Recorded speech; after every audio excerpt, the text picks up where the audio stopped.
A bear roaming the woods in search of berries happened on a fallen tree in which a swarm of bees had stored their honey. The bear began to nose around the log very carefully to find out if the bees were at home. Just then, one of the swarm of bees came home from the clover field with loads of sweets.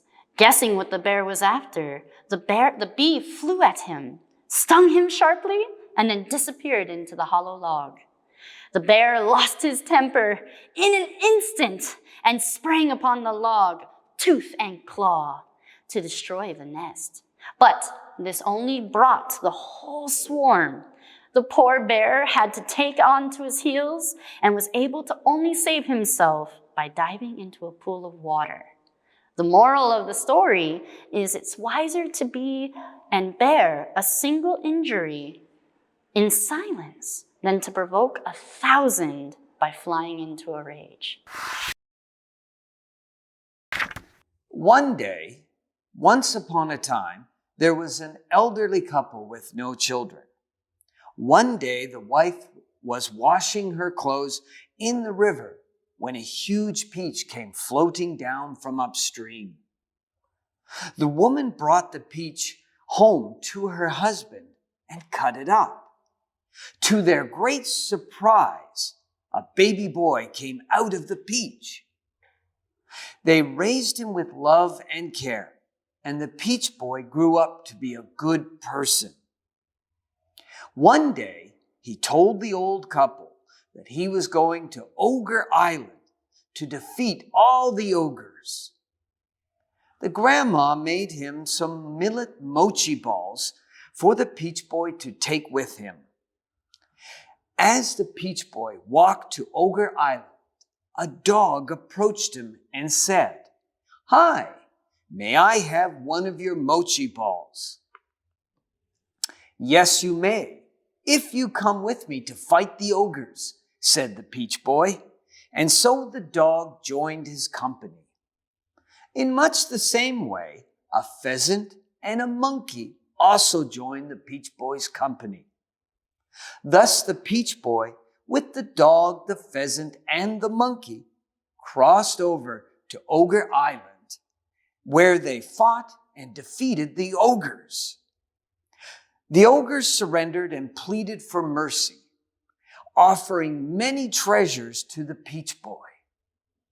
The peach boy brought the treasures home where the old couple were waiting, and they lived happily ever after.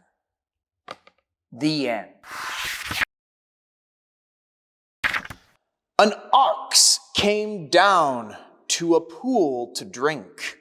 As he came into the water, he crushed a young frog into the mud. The old frog soon missed the little one and asked his brothers and sisters what had happened to him. "A great big monster," said one of them, "stepped on little brother with one of his huge feet." "Big was he," said the old frog, puffing herself up. "Was he as big as this?" "Oh, much bigger," they cried. The frog puffed up still more. "He could not have been bigger than this," she said. But the little frogs all said that the monster was much, much bigger, and the old frog kept puffing herself out more and more until all at once she burst. Do not attempt the impossible. The Rabbit and the Turtle. A rabbit was making fun of the turtle one day for being so slow. "Do you ever get anywhere?" he asked with a mocking laugh. "Ha ha ha ha ha." "Yes," replied the turtle, "and I get there sooner than you think. I'll run you a race and prove it." The rabbit was much amused at the idea of running a race with the turtle. But For the fun of the thing, he agreed.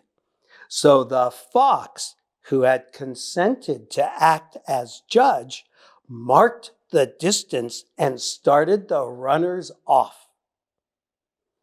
The rabbit was soon far out of sight, and to make the turtle feel very deeply how ridiculous it was for him to try a race with a rabbit, he lay down beside the course to take a nap. The turtle soon caught up. The turtle, meanwhile, kept going, but steadily, and after a time, passed the place where the rabbit was sleeping. But the rabbit slept on very peacefully. And when at last he did wake up, the turtle was near the goal. The rabbit now ran his swiftest, but he could not overtake the turtle in time. Please remember, the race is not always to the fastest. A lion lay asleep in the forest, his great head resting on his paws.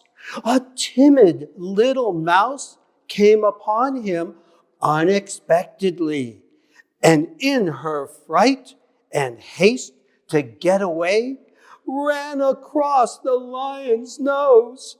Roused from his nap, the lion laid his huge paw angrily on the tiny creature to kill her. "Spare me," begged the poor mouse. "Please let me go, and someday I will surely repay you." The lion was much amused to think that a mouse could ever help him. But he was generous and finally let the mouse go. Some days later, while stalking his prey in the forest, the lion was caught in the toils of a hunter's net.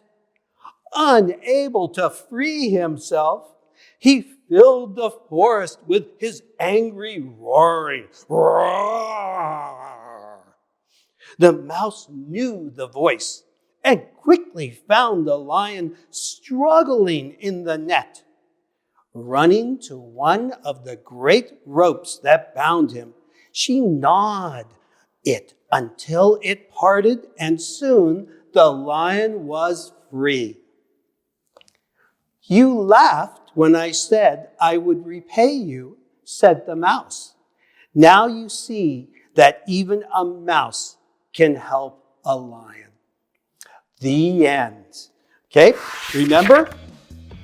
Be happy. Okay, goodbye and see you again. Okay, bye-bye. 最後までご視聴いただきありがとうございます。面白かったらチャンネル登録とグッドボタンをよろしくお願いします。次回もお楽しみに。